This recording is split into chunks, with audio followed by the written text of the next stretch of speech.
Hello, good afternoon to all of you. BSc third year biotechnology की class में आज आप सभी का स्वागत है। आज मैं आपको पढ़ा रहा हूँ नेक्स्ट चैप्टर जो है आपका कि डीएनए जो है एक आनुवांशिक पदार्थ है। इसको आपको क्या करना है, प्रूफ करना है। प्रैक्टिकली रूप से इसको क्या कर देना है, आपको प्रूफ करना है कि जो डीएनए हमारा है यह एक क्या है, आनुवांशिक पदार्थ है।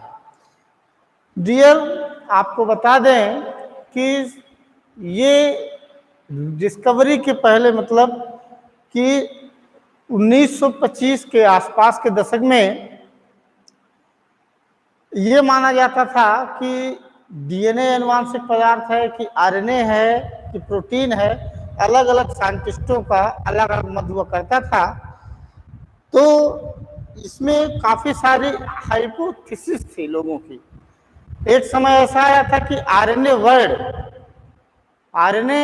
वर्ड का भी टाइम था। उस समय आरएनए वर्ड इसलिए कहा जाता था क्योंकि जो आरएनए था, आरएनए प्रोटीन सिंथेसिस भी करता था।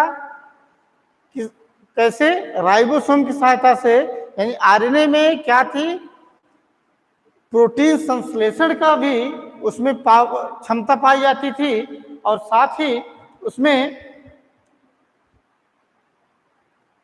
एंजाइम एक्टिविटी के साथ साथ वो प्रोटीन का भी निर्माण करता था और कैटालिस्ट के रूप में जैसे राइबोसोम का भी काम करता था। तो पहले ऐसे माना जाता था कि जो आरएनए है किस टाइम पे सेलुलर इवोल्यूशन के दौरान, जो सेलुलर लाइफ है उसकी जीवन की जो उद्भवन का समय था, उत्पत्ति का समय, उस समय अनुमान लगाया जाता था। हाइपोथेसिस थी कि जो हमारा डीएनए है वो क्या है, डीएनए उस समय नहीं, उस समय केवल आरएनए को माना जाता था कि यही आनुवांशिक पदार्थ के रूप में पाया जाता है। और उस समय का जो हाइपोथेटिकल काल था सेलुलर लाइफ के उद्भवन के समय, उस समय इसे आरएनए वर्ल्ड के नाम से हम इसको जानते थे। लेकिन धीरे धीरे अस्तित्व में आने के साथ साथ क्या हुआ कि जो समय के साथ परिवर्तन होता गया और अनेक वैज्ञानिकों ने अलग अलग प्रकार का रिसर्च किया। उसमें रिसर्च में अनेक वैज्ञानिकों ने अपना अलग अलग प्रकार का मत प्रस्तुत किया, जिसके आधार पर यह माना गया कि जो डीएनए है वही हमारा आनुवांशिक पदार्थ है।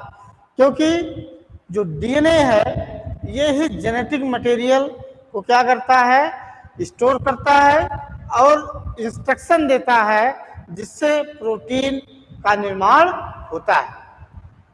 और कैसे होता है, जो जेनेटिक मटेरियल हमारा होता है वो जेनेटिक कोड कैसे होते हैं, ट्रिपलेट के फॉर्म में होते हैं। ये जो जेनेटिक कोड होते हैं, जेनेटिक कोड क्या करते हैं, इनकोड करते हैं किसको, एमिनो एसिड के सीक्वेंस को जो प्रोटीन के फॉर्मेशन में सहायक होती है। और जो ये कोड होते हैं, कोड ही क्या करते हैं, प्रोटीन के संश्लेषण में महत्वपूर्ण भूमिका निभाते हैं। तो जो हमारा डीएनए है, डीएनए ही क्या करता है, इंस्ट्रक्शन देता है प्रोटीन के निर्माण के लिए।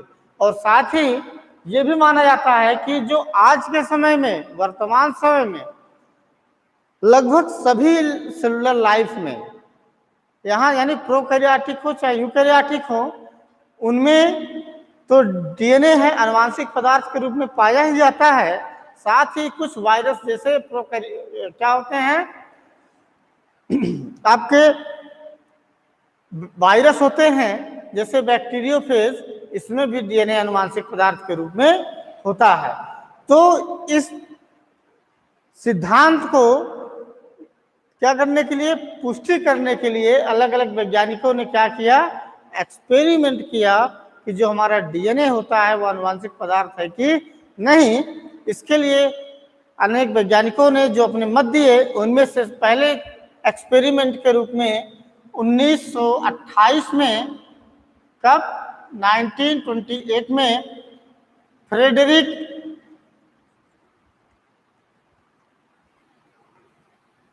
ग्रिफिथ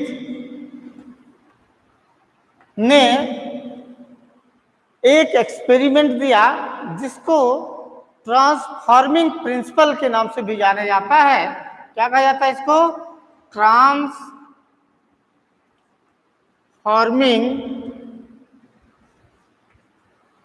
प्रिंसिपल के नाम से भी जाना जाता है और इसे ट्रांसफॉर्मेशन मेथड भी क्या कहा जाता है। ट्रांसफॉर्मेशन का मतलब होता है किसी भी नेकेड डीएनए का, नेकेड मतलब सेल वॉल रहित डीएनए का क्या किसी भी बैक्टीरियल सेल में इंसर्ट हो जाना क्या कहलाता है? Transformation technique. चाहे वो आप माइक्रो इंजेक्शन के द्वारा दो, चाहे अन्य किसी मेथड्स के द्वारा, लेकिन नेकेड डीएनए का बैक्टीरियल सेल में क्या होता है? जो ट्रांसफॉर्मेशन होता है। तो इस मेथड को सबसे पहले फ्रेडरिक मिशर ने दिया था, जिसके कारण इसे ग्रिफिथ एक्सपेरिमेंट भी कहते हैं। और इस एक्सपेरिमेंट में इन्होंने क्या बताया था? ट्रांसफॉर्मेशन की मेथड को बताया था, और जिसकी सहायता से इन्होंने सिद्ध किया कि जो डीएनए है वो हमारा क्या है? आनुवांशिक पदार्थ होता है। तो इसके बाद दूसरे वैज्ञानिक आए आवेरी 1944 में आवेरी और मैक्लॉयड और कार्टी, ये तीन वैज्ञानिक थे। आवेरी, मैक्लॉयड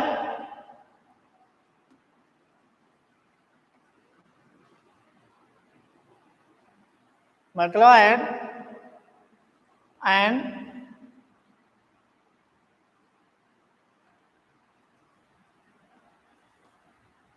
एमसी कैटसी, इन्होंने क्या बताया था?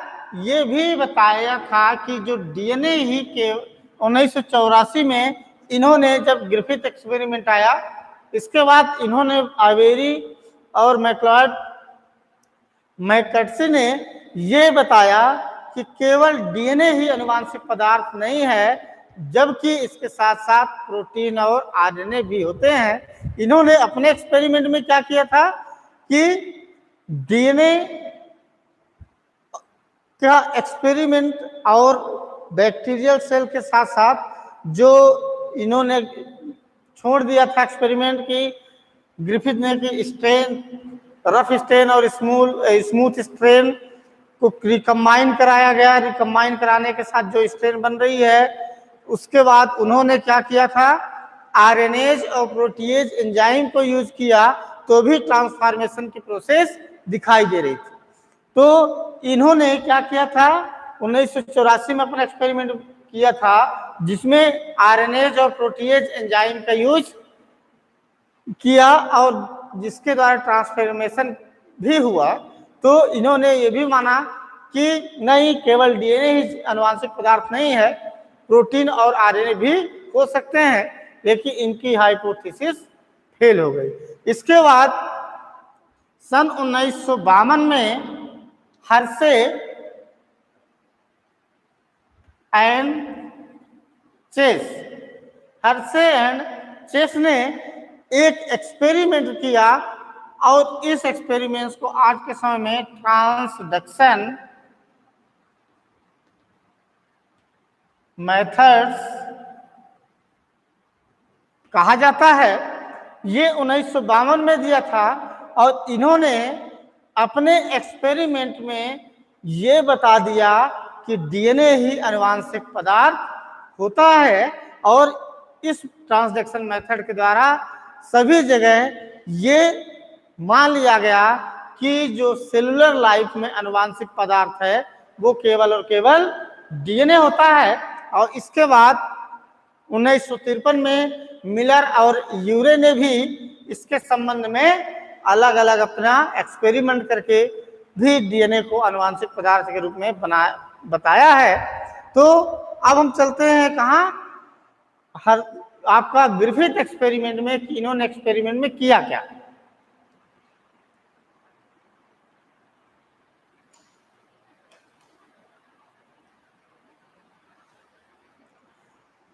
तो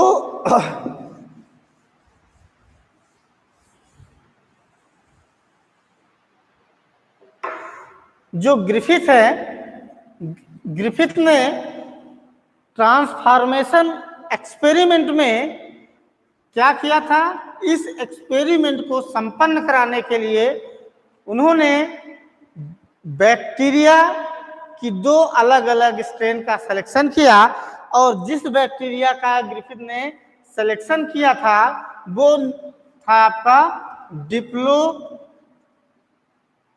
डिप्लोकोकस निमोनी। डिप्लोकोकस निमोनी, आज के समय में डिप्लोकोकस निमोनी को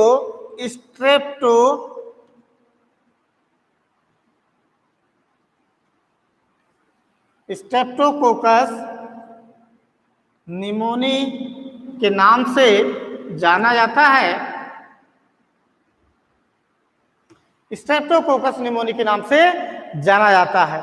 इन्होंने इस बैक्टीरिया का सिलेक्शन किया, और ये बैक्टीरिया क्या करता है, कुछ वर्टिब्रेट्स जैसे माइस और सच एज माइस मतलब चूहों में एंड ह्यूमन में निमोनिया नामक बीमारी उत्पन्न करता है। क्या करता है, निमोनिया नामक की बीमारी उत्पन्न करता है। डिप्लोकोकस जो निमोनी या स्ट्रेप्टोकोकस निमोनी जिसे कहते हैं, ये चूहों में और ह्यूमन में क्या करता है, निमोनिया नामक बीमारी उत्पन्न करता है।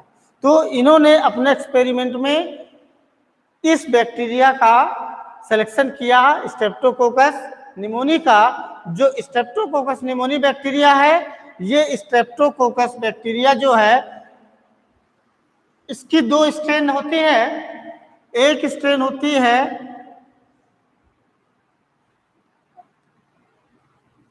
रफ और एक होती है स्मूथ। यानी एक की जो आउटर लेयर होती है वो काफी चिकनी होती है, और एक की जो होती है वो खुरदुरी होती है। और इस जो ये आपका स्ट्रेप्टोकोकस निमोनी बैक्टीरिया है, इस बैक्टीरिया की जो स्ट्रेन को आइडेंटिफाई किया गया, वो आइडेंटिफाई किया गया सेरोलॉजिकल टेस्ट से। सेरोलॉजिकल या सेरोटाइप जो स्टडी होती है, सेरोटाइप या सेरोलॉजिकल जो स्टडी होती है, उसका सीधा संबंध होता है तो उसके स्ट्रेन को आइडेंटिफाई किया जाता है। तो यहाँ पे जो स्ट्रेप्टोकोकस निमोनी की जो रफ स्ट्रेन थी वो कौन सी थी, सेकंड। क्या थी, सेकंड। और स्मूथ वाली जो स्ट्रेन थी वो कौन सी थी, थर्ड स्ट्रेन थी। इसीलिए इसे शॉर्ट फॉर्म में सेकंड आर और इसे थर्ड एस कहते हैं। इस आर मतलब रफ और स्मूथ मतलब एस, ये शॉर्ट फॉर्म हो गया। तो इस प्रकार की उन्होंने अलग अलग 2 स्ट्रेन का सिलेक्शन किया, रफ और स्मूथ। तो जो स्मूथ स्ट्रेन है, क्या है, जो स्मूथ स्ट्रेन थी, स्मूथ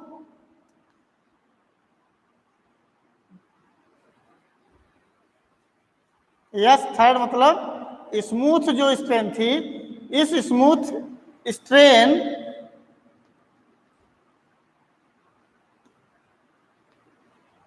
किसके कारण थी कि स्ट्रेप्टोकोकस की जो स्मूथ कॉलोनी, ये कैसे पता लगाया गया, इस बैक्टीरिया को अगार कल्चर मीडियम में जब हम कल्चर कराए गए, कल्चर कराने पर 2 प्रकार की कॉलोनी प्राप्त हुई।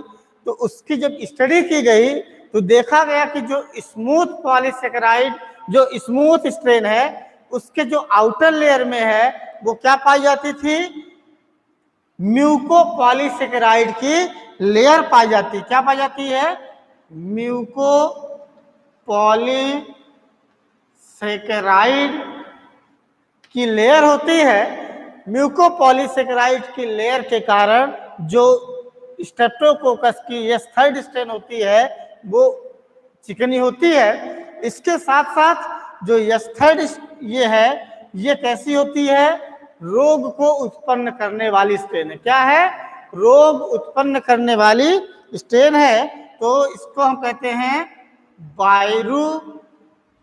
वायरुलेंट। क्या कहते हैं, वायरुलेंट स्ट्रेन। और इसमें जो पॉलीसेकेराइड होती है ये कैसी होती है, कैप्सुलेटेड होती है। क्या होती है, कैप्सुलेटेड होती है। क्या होती है, कैप्सुलेटेड होती है म्यूकोपॉलीसेकेराइड कारण। और ये जो होती है स्ट्रेन वायरुलेंट होती है, मतलब रोग उत्पन्न करने की क्षमता इसमें पाई जाती है। यानी ठीक है, लेकिन जो सेकंड आर स्ट्रेन है यानी रफ स्ट्रेन, क्या है, रफ स्ट्रेन, ये स्ट्रेन में जो खुरदुरी होने के कारण है कि म्यूकोपॉलीसेकेराइड के लेयर अब्सेंट होती है, जिसके कारण ये रफ कॉलोनी का निर्माण करती है। और ये कैसी होती है, नॉन कैप्सुलेटेड होती है। क्या होती है, नॉन कैप्सुलेटेड। ठीक। और दूसरी चीज, ये रोग उत्पन्न नहीं करती, मतलब नॉन वायरुलेंट होती है। क्या होती है, नॉन वायरुलेंट होती है। तो ग्रिफिथ ने जब अपना एक्सपेरिमेंट स्टार्ट किया तो उन्होंने सेरोटाइप स्टडी की। सेरोटाइप में उन्होंने क्या क्या पाया, एक्सपेरिमेंट प्रारंभ होने से पहले उन्होंने पहला सेरोटाइप जो स्टडी की, तो सेरोटाइप में 2 स्ट्रेन प्राप्त हुई उनको। जो पहली स्ट्रेन थी वो सेकंड, और दूसरी स्ट्रेन क्या थी, third, R and S. S मतलब स्मूथ, आर मीन्स रफ। इसके बाद मार्फोलॉजी कैसी थी, मार्फोलॉजी, फिर आपका कैप्सूल प्रेजेंट है कि नहीं, कैप्सूल, और फिर वायरुलेंस प्रॉपर्टी, वायरुलेंस प्रॉपर्टीज, ये स्टडी किया पहले ग्रिफिथ ने सेरोटाइपिकल स्टडी या सेरोलॉजिकल स्टडी में। तो जो सेरोटाइप स्टडी की तो उन्होंने 2 स्ट्रेन पाया, एक आर सेकंड स्ट्रेन जो जिसकी मार्फोलॉजी कैसी थी, ये था आपका रफ, ये खुरदुरी थी इसकी सतह। और जो कैप्सूल थे इसमें क्या थे, अब्सेंट थे। कैप्सूल इसमें क्या होते हैं, अब्सेंट होते हैं, यानी नहीं पाए जाते।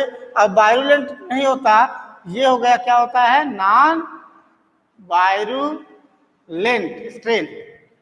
ठीक, क्या होती है, नॉन वायरुलेंट स्ट्रेन होती है। इसी प्रकार जब उन्होंने क्या किया, एस्थर्ड की स्टडी की, तो एस्थर्ड में उन्होंने पाया, एस्थर्ड में क्या पाया कि ये जो होती है स्मूथ कॉलोनी बनाता है। क्या करता है, स्मूथ कॉलोनी का फॉर्मेशन करता है। इसके साथ साथ जो कैप्सूल होते हैं इसमें कैप्सूल प्रेजेंट होते हैं। क्या होते हैं, प्रेजेंट होते हैं। और जो वायरुलेंस प्रॉपर्टी है, तो ये क्या होती है, ये वायरुलेंट होता है, मतलब रोग को उत्पन्न करता है। ये क्या होता है, वायरुलेंट होता है, मतलब ये रोग भी उत्पन्न करता है और स्मूथ भी होता है। और जो ये स्ट्रेन है ये कैप्सुलेटेड भी होती है। तो ये इसकी सेरोलॉजिकल स्टडी करने के बाद क्या किया ग्रिफिथ ने, होस्ट सेल का सिलेक्शन किया। यानी जो ये क्या करते हैं, होस्ट सेल का सिलेक्शन करने का तात्पर्य था कि इस स्टडी में हमको प्राप्त करना था कि जो डीएनए है वो ट्रांसफॉर्मेशन कैसे करता है। तो ये जो बैक्टीरिया है वो दो क्या वर्टिब्रेट्स में, किस वर्टिब्रेट्स में क्या करता है, निमोनिया उत्पन्न करता है। तो सिंपल सा एक्सपेरिमेंट संपन्न कराने के लिए चूहे का सिलेक्शन किया गया, माइस का सिलेक्शन किया गया। तो उन्होंने क्या किया, एक माइस लिया,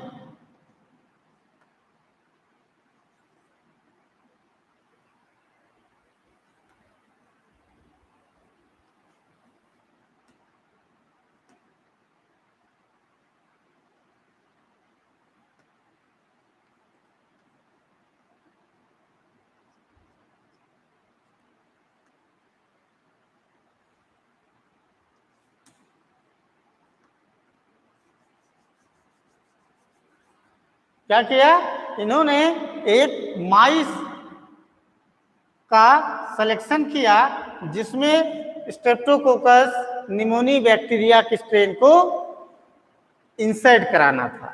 तो उन्होंने क्या किया, सबसे पहले एक्सपेरिमेंट में जो उन्होंने एक्सपेरिमेंट किया, क्या किया उन्होंने आर सेकंड स्ट्रेन को लिया और आर सेकंड स्ट्रेन को माइस में इंसर्ट कराया। क्या कराया, माइस के अंदर इंसर्ट कराया। तो यहां पे आप लिख सकते हो कि इंजेक्टेड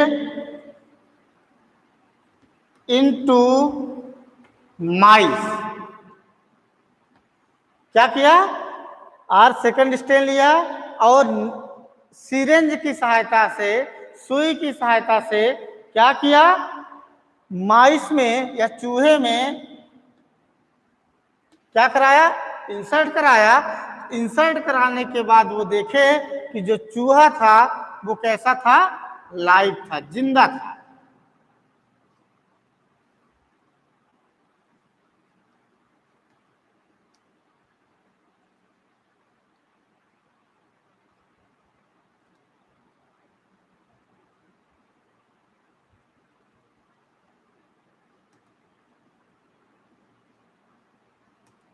ये कैसा था चूहा, उन्होंने जो पाया वो चूहा कैसा था, जिंदा था। लेकिन इसके बाद उन्होंने जो सेकंड एक्सपेरिमेंट किया, थर्ड एस स्ट्रेन को उन्होंने माइस को अंदर इंसर्ट कराया। इस स्ट्रेन थर्ड लिया और इंजेक्ट इनटू माउस। दूसरे चूहे पे उन्होंने क्या किया, इंजेक्ट कराया, प्रवेश कराया। तो उन्होंने क्या पाया कि जो चूहा था वो क्या हो गया, डेड हो गया था, मर गया था।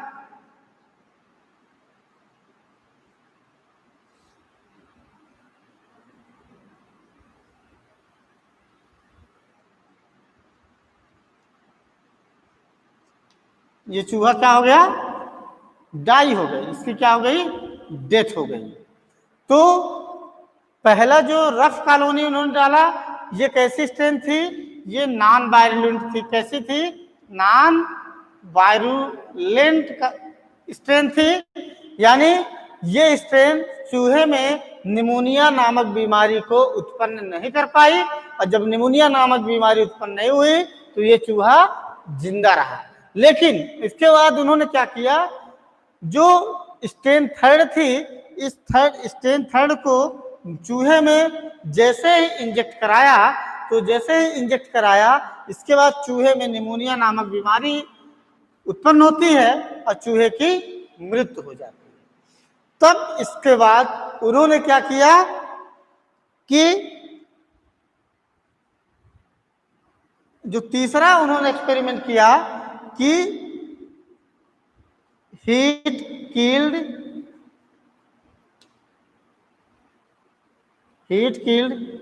यस थर्ड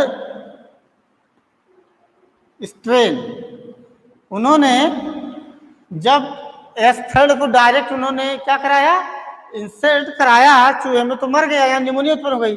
तो उन्होंने अपना एक्सपेरिमेंट पुनः क्या किया, चेक करने के लिए S3 जो स्ट्रेन थी उस स्ट्रेन को पहले हीट किल लिया, एक टेस्ट ट्यूब लिया और टेस्ट ट्यूब में थर्ड एस स्ट्रेन को गर्म किया। तो जो डीएनए होता है वो हीट स्टेबल होता है। कैसा होता है, हीट स्टेबल, यानी वो ज़्यादा से ज़्यादा हीट पाएगा 94 डिग्री सेंटीग्रेड पर। तो जो डबल स्टैंडर्ड डीएनए होता है वो डिनेचर होकर सिंगल स्टैंडर्ड में कन्वर्ट हो जाता है और बाकी उसमें कोई प्रभाव नहीं पड़ता है।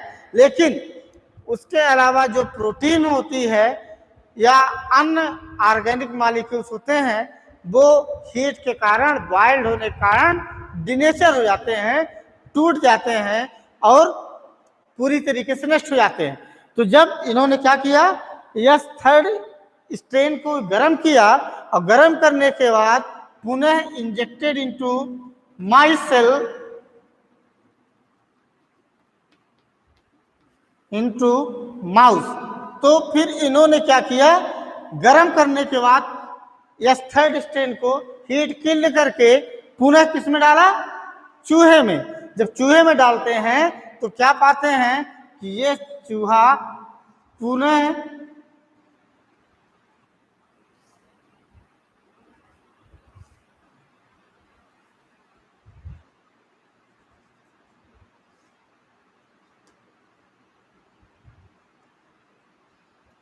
जो चूहा था वो कैसा था, लाइव था। जो हीट किल करने के बाद S3 स्टोन को जब दूसरे चूहे पे इसे क्या किया गया, इंजेक्ट कराया गया। तो इंजेक्ट कराने के बाद क्या पाते हैं ग्रिफिथ ने कि वो चूहे में निमोनिया उत्पन्न नहीं होती है और वो चूहा कैसा होता है, जिंदा रहता है। लेकिन इसके बाद उन्होंने चौथा प्रयोग क्या किया कि सेकंड आर स्ट्रेन और प्लस थर्ड एस स्ट्रेन को मिक्स किया। क्या किया, मिक्स किया। दोनों स्ट्रेन को क्या किया, मिक्स किया। और मिक्स करने के बाद क्या किया, आर सेकंड आर और थर्ड स्ट्रेन को, कौन सी थर्ड स्ट्रेन, हीट किल्ड जो थी, कौन से, हीट किल्ड। यहां पे आप लिख लो HEAT, heat killed third S strain को उन्होंने क्या किया, मिक्स किया। और मिक्स करने के बाद फिर उन्होंने इंजेक्ट कराया दूसरे चूहे पर।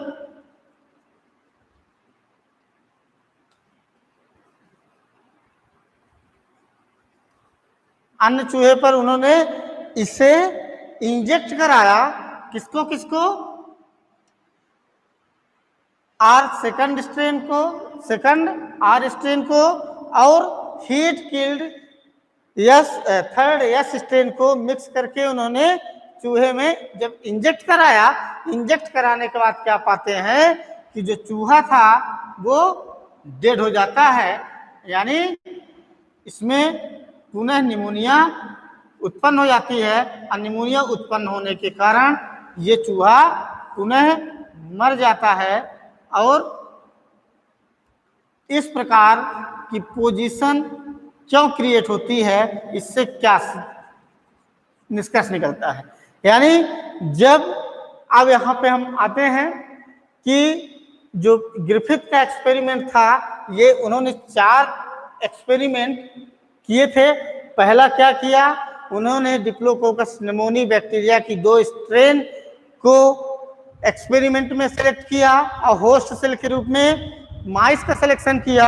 माइस का सिलेक्शन करने के बाद उन्होंने जो स्ट्रेन थी सेकंड आर स्ट्रेन, जो रफ कॉलोनी का फॉर्मेशन करती थी, नॉन वायलेंट थी और इनकैप्सुलेटेड, नॉन इनकैप्सुलेटेड थी, तो आर सेकंड स्ट्रेन को उन्होंने क्या किया, माइस में, चूहे में इंसर्ट कराया।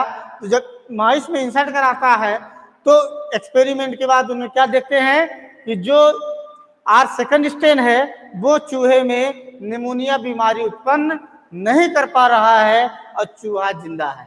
लेकिन इसके बाद जो थर्ड एस स्ट्रेन है, स्मूथ, जिसमें कैप्सुलेशन पाया जाता है, कैप्सुलेटेड है, वो वायलेंट स्ट्रेन है। इसको माउस में जब इंजेक्ट कराते हैं तो ये चूहा क्या जाता है, मर जाता है।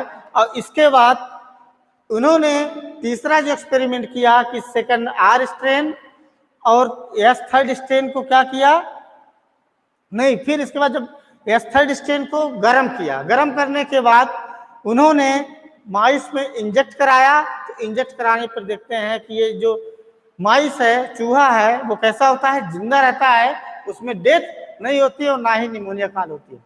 तो इसके बाद उन्होंने एस आर सेकंड स्ट्रेन और थर्ड एस स्ट्रेन को मिक्स करके क्या किया, चूहे में क्या कराया, इंजेक्ट कराया। तो इंजेक्ट कराने में क्या प्राप्त होता है कि चूहे की डेथ हो जाती है, चूहा मर जाता है। और मर जाता है, इस मरने के बाद उन्होंने कंक्लूजन क्या निकाला और मरता क्यों है। मरने का मतलब ये है कि जैसे आपका ये सेकंड आर कॉलोनी है, ये सेकंड आर है और ये आपका थर्ड एस है। जब इसको हीट किल कर देते हैं, ये सेकंड आर हो गया आपका,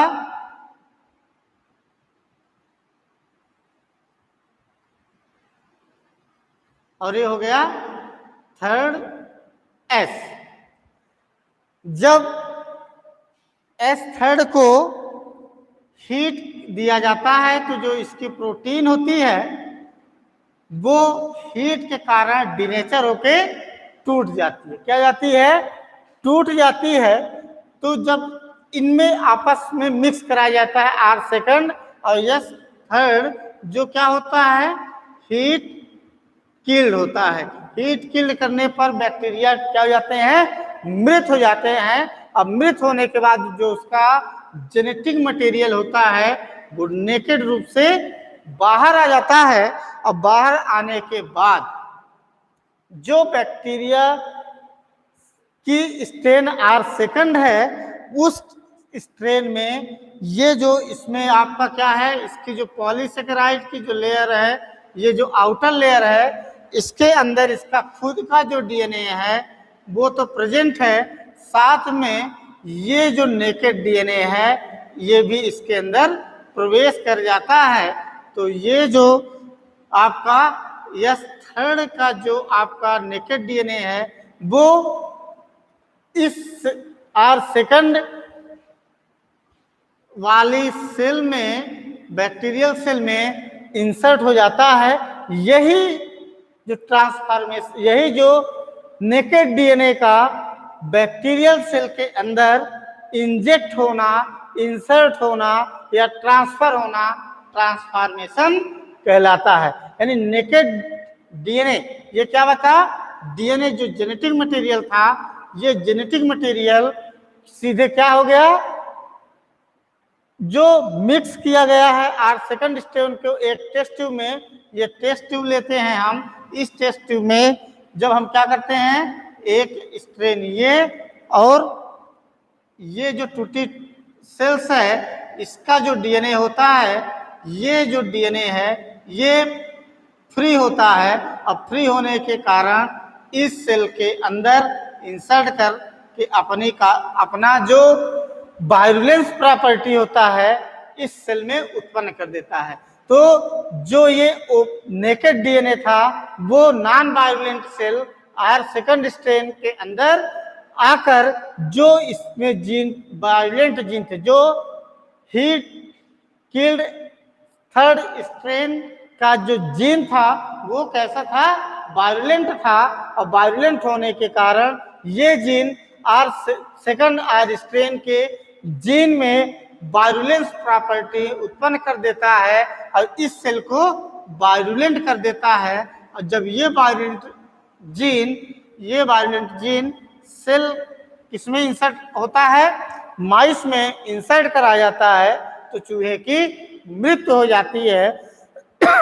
और इसी प्रकार का जो नेकेड डीएनए का बैक्टीरियल सेल में इंसर्ट होना, ट्रांसफर होना, ट्रांसफॉर्मेशन मेथड या ट्रांसफार्मिंग प्रिंसिपल को बताता है। और ये non virulent strain virulent strain में कन्वर्ट हो जाती है।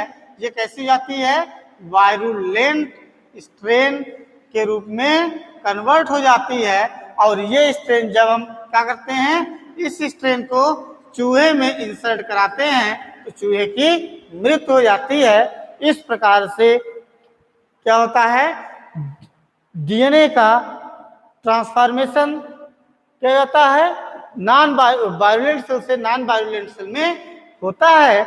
इस प्रकार का ट्रांसफॉर्मेशन यह सिद्ध करता है कि डीएनए ही हमारा क्या है, आनुवांशिक पदार्थ है। इस प्रकार के प्रयोग करने के बाद ग्रिफिथ ने क्या किया, सिद्ध किया कि जो डीएनए है वो one generation to another generation में ट्रांसफर होता है, साथ ही अपने ही सेम जनरेशन में यानी संतति में भी ये ट्रांसफॉर्मेशन के द्वारा ट्रांसफर होता है और अपनी प्रॉपर्टी नेक्स्ट जनरेशन में शो करता है।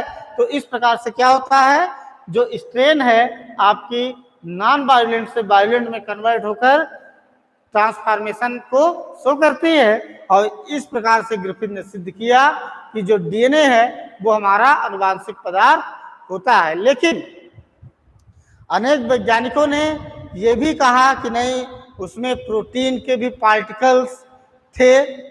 और आवेरी ने बताया ही कि उसमें प्रोटीन भी थी, भले डेड हो गया, हम हीट किल्ड किए तो प्रोटीन की जो सेल्स थी वो डेड हो गई, लेकिन पार्टिकल तो प्रोटीन के थे। हो सकता है डीएनए के साथ प्रोटीन भी सेल के अंदर इंसर्ट हो गई हो। तो